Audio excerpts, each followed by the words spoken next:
റാം നാരായൺ റാം. ഇപ്പോൾ കാലത്ത് മതത്തെക്കുറിച്ച് ജനങ്ങളിൽ വലിയ ആശങ്കയും ഭയവും നിറഞ്ഞിരിക്കുന്നു. മതത്തിൻ്റെ പേരിൽ ആളുകളെ ഭയപ്പെടുത്തുന്ന അവസ്ഥയാണിപ്പോൾ. മനുഷ്യർ തങ്ങളുടെ തലച്ചോറിന് അതിയായി സമ്മർദ്ദം നൽകുന്നു, അതുകൊണ്ട് അത് പ്രവർത്തനം നിർത്തുന്നു. എങ്ങനെ മനസ്സ് തുറക്കാം? ഈ മതഭയം ആദ്യം നമ്മുടെ വീട്ടിൽ നിന്നാണ് തുടങ്ങുന്നത്. നാം നമ്മുടെ മുത്തശ്ശനും മുത്തച്ഛനും അമ്മയും അച്ഛനും ചെറിയ കാലത്ത് പറയുന്നതെല്ലാം ഭയമായി മനസ്സിൽ ഒതുങ്ങുന്നു. എല്ലാ മതസ്ഥരും തങ്ങളുടെ രീതിയിൽ തങ്ങളുടെ ദൈവത്തെ ആരാധിക്കുന്നു.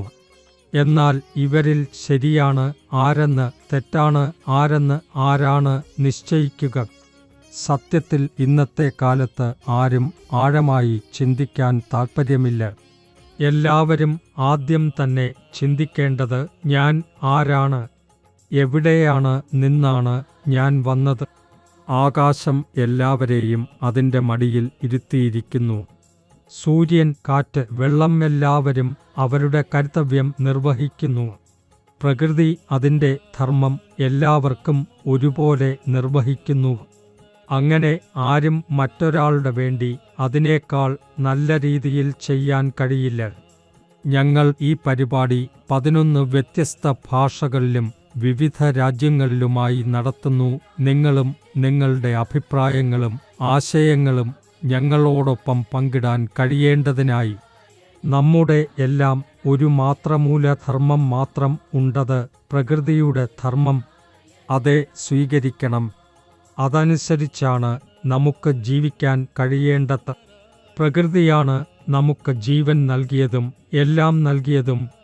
നമ്മുടെ ഉള്ളിൽ കിടക്കുന്ന വിവേകത്തിൻ്റെ ശബ്ദം നാം കേൾക്കണം, അതെ വിശ്വസിക്കണം. ആ ശബ്ദം നമ്മുടെ അന്തരാത്മാവിലാണ് നിലനിൽക്കുന്നത്. അതാണ് നമ്മെ ശരിയായ ദിശയിലേക്ക് നയിക്കുന്നത്.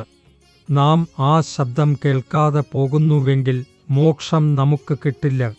ഏതൊരു മനുഷ്യൻ്റെ ശരീരത്തിനുള്ളിലും 50,000 കോടി ആത്മാക്കൾ ജീവിക്കുന്നു. നാം എല്ലാവരും ദിവസവും 2 or 3 തവണ പുഷ്ടിയുള്ള ഭക്ഷണം കഴിക്കുന്നു. അതിലൂടെ സംതൃപ്തി ലഭിക്കുന്നു. പക്ഷേ നിങ്ങൾ ഒരിക്കൽ പോലും ചിന്തിച്ചിട്ടുണ്ടോ നമ്മുടെ ഉള്ളിൽ ഉള്ള ആ 50,000 കോടി ആത്മാക്കൾ എന്താണ് കഴിക്കുന്നത്?